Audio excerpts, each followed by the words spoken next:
ஹalleluya, good morning. எழுந்துட்டீங்களாங்க?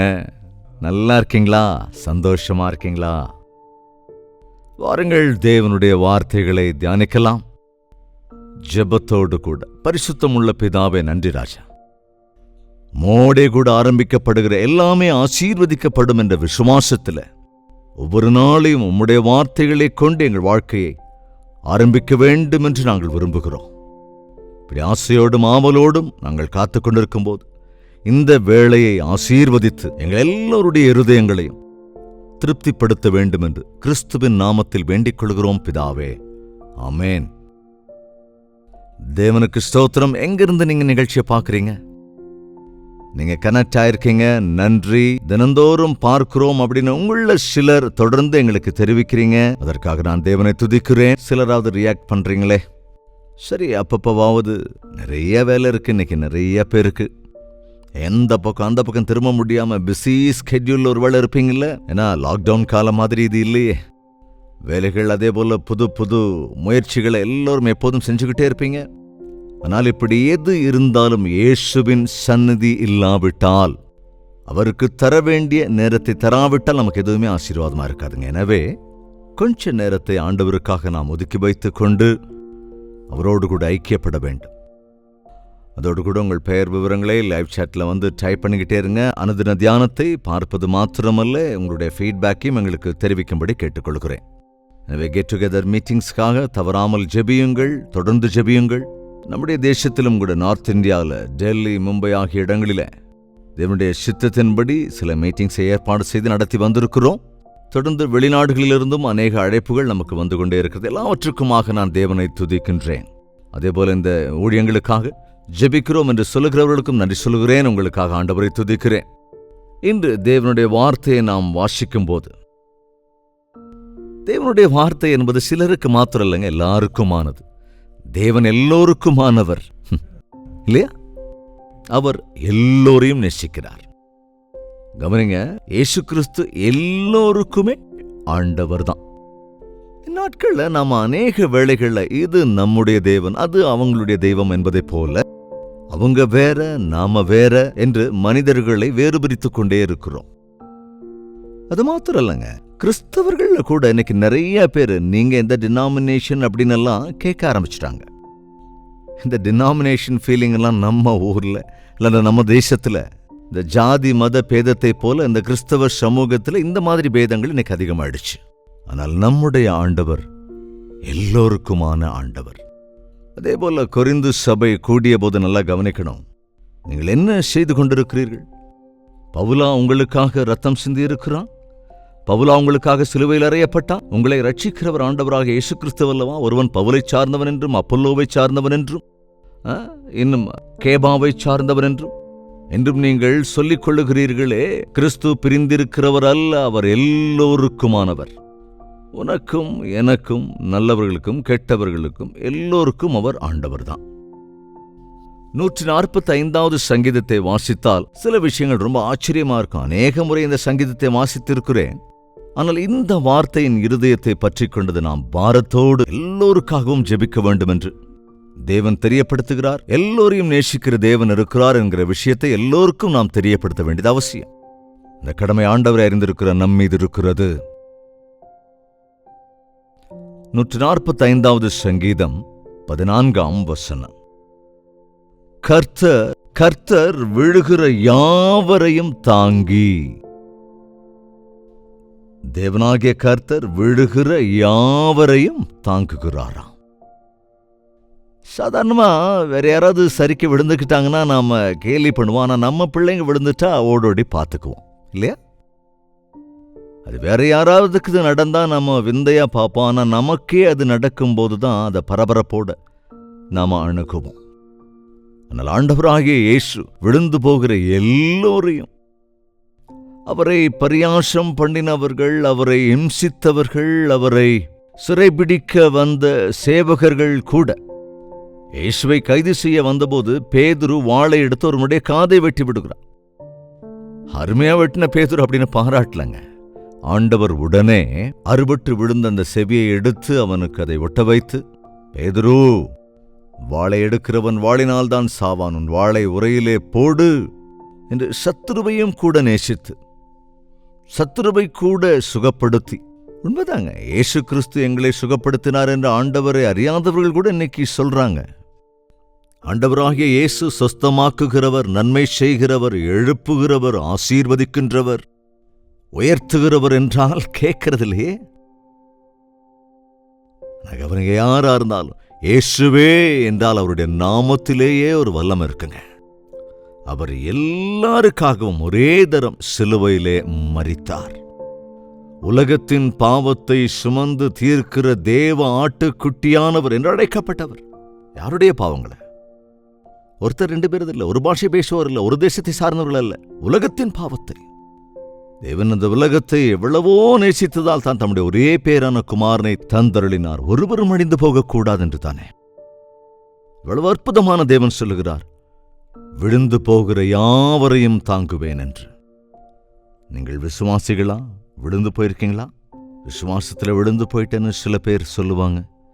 எங்க பையன் பாவத்தில் விழுந்து போயிட்டான் அப்படின்னு சில பேர் சொல்லுவாங்க இல்லையாங்க.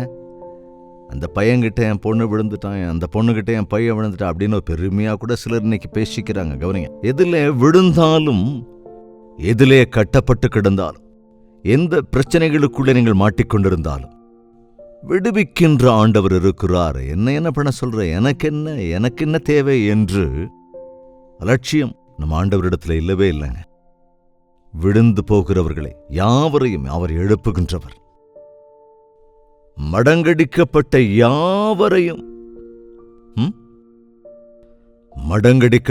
யாவரையும் தூக்கி விடுகிறார். மடங்கடிக்கப்பட்ட யாவரையும். நம்முடைய வாழ்க்கையில் வாங்க, நாம அடிக்கடி சோர்ந்து போயிடுவோம். யாரும் நான் இதுவரைக்கும் சோர்ந்து போகவே இல்லை அப்படின்னு சொல்லவே முடியாது. இருக்கீங்களா? யாராவது அப்படி சொல்ல முடியுமா? நீங்க எத்தனை தடவை சோர்ந்து போயிருப்பீங்க? எத்தனை விஷயங்களை நீங்க மடங்கடிக்கப்பட்டிருப்பீங்க? எத்தனை தடவை நீங்க டிஸ்கரேஜ் ஆயிருப்பீங்க? எத்தனை தடவை நீ இவ்வளவுதான் அப்படின்னு நினைச்சிருப்பீங்க? எத்தனை தடவை நீவே முடியாதுன்னு கையை தூக்கியிருப்பீங்க? எத்தனை விஷயங்களை நீங்க இப்படி தேவனே கூட எனக்கு உதவி செய்யவில்லை என்கிற அளவுக்கு டிப்ரெஷனுக்குள்ள போயிருப்பீங்க. ஆனால் தேவனால் கூடாத காரியம் ஒன்றுமில்லை. மடங்கடிக்கப்பட்ட யாவரையும் எழுப்புவதற்கு அவர் எப்பொழுதும் ஆயத்தமாயிருக்கிறார். சோர்ந்து போய் வீழ்ந்து கிடக்கிற எல்லோரையும் தூக்கி விடுகிறவர், எழுப்புகிறவர். மனோரீதியான ஒரு சோர்வு, சரீரத்திலே பாடுகளால் வருகிற ஒரு சோர்வு, பொருளாதார பிரச்சனைகளால் உண்டாகிற சோர்வு, அநியாயம் இழைக்கப்பட்டதுனாலே சோர்ந்து போயிருக்கீங்களா? எக்ஸாம்ஸில் ஃபெயில் ஆயிட்டனே, என்னுடைய நல்ல எதிர்காலம் கெட்டு போச்சு, என் கரியர் பாழாயிடுச்சு, என்னால் எதுலையும் நிலை நிற்க முடியலையே அப்படின்னு உங்களுக்குள்ள நீங்களே சோர்ந்து போயிருக்கீங்களா? அப்பப்பப்பா, சோர்ந்து போயிருக்கிறவங்களை இன்னும் சோர்ந்து போக பண்ணுறதுல திறமையானவங்க இருக்காங்கங்க. ஏற்கனவே அழுது கொண்டு இருக்கும்போது அவங்கள என்கரேஜ் பண்ணுறதுக்கு பதிலாக, ஆறுதல் சொல்கிறதுக்கு பதிலாக, ஐயோ இனி நீ அவ்வளவுதான், உன்னால் ஒன்றும் பண்ண முடியாது, இனி நீ எதுக்கும் ஆக மாட்ட, உனக்கு முடியாது, உன்னால முடியாது. அது வாயை திறந்தாலே ஆறுதலா 4 வார்த்தை சொல்லவே தெரியாது. அப்படி இருந்தா பேசாம வாயை மூடிக்கிட்டு இருந்துருங்களே. அழுதுகிட்டு இருக்கிறவங்கள மேலும் அழ வைக்கிறது, ஆல்ரெடி வேதனைக்குள்ள இருக்கிறவங்களுக்கு திரும்ப திரும்ப வேதனை உண்டு பண்ற மாதிரி எல்லாத்தையும் ஞாபகப்படுத்தி மறுபடியும் சோர்வுற பண்ணுவது நல்ல செயல் இல்லைங்க. ஆனால் மனிதன் சோர்ந்து போகும்போது ஏன்னா மனிதன் மேலதான் சார்ந்து கொள்றான். மனிதர்களால நமக்கு நல்ல ஆறுதல் கொடுக்க முடியும்னா தேவன் என்பவர் நமக்கு தேவையே இல்லையா?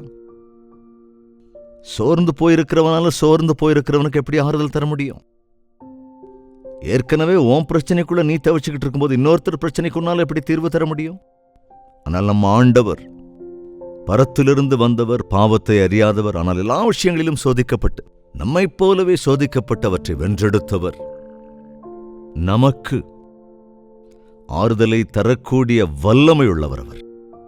அவர் விழுகிற யாவரையும் தாங்கி மடங்கடிக்கப்பட்ட யாவரையும் தூக்கி விடுகிறவர். 18வது வசனம், தம்மை நோக்கி கூப்பிடுகிற யாவருக்கும், உண்மையாய் தம்மை நோக்கி கூப்பிடுகிற யாவருக்கும் கர்த்தர் சமீபமாயிருக்கிறார். இயேசுவின் நாமத்திலே முறையிட்டால், விண்ணப்பம் செய்தால், யார் அவரை கூப்பிட்டாலும், இயேசுவே என்று அழைத்தாலும் உடனடியாய் அவர் உனக்கு முன்பாக வந்து நிற்கிறவர். நம்ம தான் தெரிந்து கொள்றதில்ல நிறைய நேரங்கள். அவர் எங்கேயோ ஆகாயத்தில் இருக்காருன்னு நினைக்கிறோம்.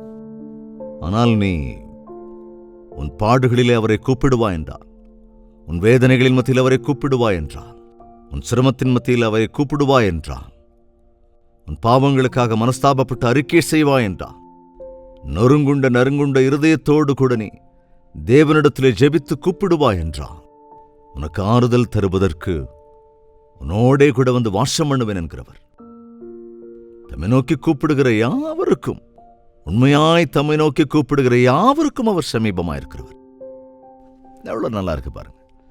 இதேபோல 20வது வசனத்துல, கர்த்தர் தம்மில் அன்பு கூறுகிற யாவரையும் காப்பாற்றி, கர்த்தரை நேசிக்கிற யாவரையும் காப்பாற்றி. யாவரையும் அப்படின்னா நீயும் இருக்கிற, அதுல நானும் இருக்கிறேன். இயேசு கிறிஸ்து ஏதோ சிலருக்கான ஆண்டவர் இல்லைங்க, எல்லாருக்குமான ஆண்டவர் அவர். இது ஒரு ஜாதிக்கான தேவன் அல்ல, ஒரு தேசத்துக்கான தேவன் அல்ல. அவரே தேவாதி தேவன், ராஜாதி ராஜா. அவருடைய நாமம் இந்த உலகத்தின் நாமங்கள் எல்லாவற்றிலும் மேன்மையான நாமம். அவருக்கு இன்னொரு நாமம் இருக்கிறது, சேனைகளுக்கு அதிபதியான கர்த்தர், சர்வ வல்லமை பொருந்திய தேவன். அவரால் கூடாத காரியம் ஒன்றுமில்லை. மனிதனால், மருத்துவரால் கைவிடப்பட்ட எல்லா விஷயங்களிலுமே அவர் அற்புதத்தை செய்வார், அவரை நோக்கி கூப்பிட்டால். நீ எடுத்துட்டு போயிடுங்க, எங்க கைகளில் எதுவும் இல்லை, இனி எந்த மருத்துவமும் செய்ய முடியாது என்று கைவிடப்படுகிற போது, உங்கள் கடவுளை கும்பிடுங்க அப்படின்னு சொல்லுவாங்களே அநேக நேரங்களில். கடவுள் தான் ஏதாவது செய்யணும், நாங்க செய்ய முடியாது, எல்லாத்தையும் செஞ்சிட்டோம், நோ யூஸ். அப்ப கூப்பிட்டு பாருங்களேன். அப்படி படுக்கையிலிருந்து எழுந்து ஆண்டவருடைய சாட்சியாக வாழ்கிறவர்கள் கோடிக்கணக்கில் இன்னைக்கு என்னால காண்பிக்க முடியும். நீங்கள் கூப்பிடாவிட்டால், கூப்பிட முடியவில்லை என்றால், விசுவாசிக்கவில்லை என்றால், ஒருவேளை உங்களால் அற்புதத்தை காண முடியாதே தவிர, நீ நல்லவனாயிருந்தாலும் கெட்டவனாக இருந்தாலும், நான் எப்படி தேவனிடத்தில் விண்ணப்பிக்க முடியும்? நான் தான் அவரை திட்டியிருக்கிறேனே, இயேசுவை நான் இல்லை என்று சொல்லியிருக்கிறேனே, அல்லது இயேசு கிறிஸ்துவை நான் தூஷித்திருக்கிறேனே, ஆண்டவராகிய இயேசுவை கண்டுகொள்ளாமல் இத்தனை காலம் என் இஷ்டம் போல வாழ்ந்து விட்டேனே, என்னுடைய பாவங்களால் தானே எனக்கு இந்த நிலைமை வந்திருக்கிறது, நீ எந்த முகத்தை வச்சுட்டு அவரிடத்துல நான் போக முடியும் அப்படின்னு சில பேர் கேட்டுக்கிட்டு இருப்பாங்க. எந்த முகத்தை வச்சுக்கிட்டுங்க ஆலயத்துக்கு என்னால் வர முடியும்? நான் கெட்டு போயிட்டேங்க, பாழாய் போயிட்டேங்க, விழுந்து போயிட்டேங்க, வாழ்க்கையே ரொம்ப கந்தரகோலம் ஆயிடுச்சுங்கன்னு எந்த முகத்தை வச்சுக்கிட்டு வர முடியும் அப்படின்னு கேட்பாங்க. அப்புறம் சொல்ல, இருக்கிற முகத்தை வச்சுக்கிட்டு ஆலயத்துக்கு வாயா, தேவன் உன்னை ஏற்றுக்கொள்ளுவார். இஸ்ரா சொல்வான், என் தேவனே, என் முகத்தை உமக்கு முன்பாக ஏறெடுக்க வெட்கி கலங்குகிறேன் என்று. வெட்கத்தோடு தான் உம்முடைய சமூகத்திற்கு வருகிறோம், உம்மை நோக்கி கூப்பிடுகிறோம் என்று. எஸ், நம்ம எவ்வளவு சோர்ந்து போயிருந்தாலும், எவ்வளவு டிஸ்கரேஜ் ஆகி போயிருந்தாலும், வெட்கி தலை குனிகிற சூழ்நிலையிலே இருந்தாலும், நம்முடைய வெட்கத்தை நம்ம விட்டு அகற்றுவதற்கு, நம்முடைய அவமானங்களை, நிந்தைகளை தாங்குகிற ஆண்டவர் நம் தலை உயர்த்துகிறவராக இருக்கிறார். எந்த நிலையில இருந்தாலும் இயேசுவினிடத்திலே வருவதற்கு தயங்கவே தயங்காதீங்க. தயவு செஞ்சு, பிசாசானவன் உங்கள் செவிகளிலே சொல்கிற வார்த்தைகளுக்கு, அதாவது தேவனை மன்னிக்க மாட்டார், தேவனால் கூட உனக்கு உதவி செய்ய முடியாது, எனவே யாரும் உனக்கு உதவ மாட்டாங்க, உன்னுடைய நிலை, உன்னுடைய நிலைமை இவ்வளவுதான் என்று சொல்லப்படுகிற அந்த வார்த்தைக்கு தயவு செஞ்சு இடமே கொடுக்காதீங்க. மிக தெளிவாக இருக்கிறது, விழுகிற யாவரையும், யாவரையும், யாவரையும் என்கிற வார்த்தை நல்லா கவனிங்க, ரொம்ப பிடிச்சது வார்த்தை.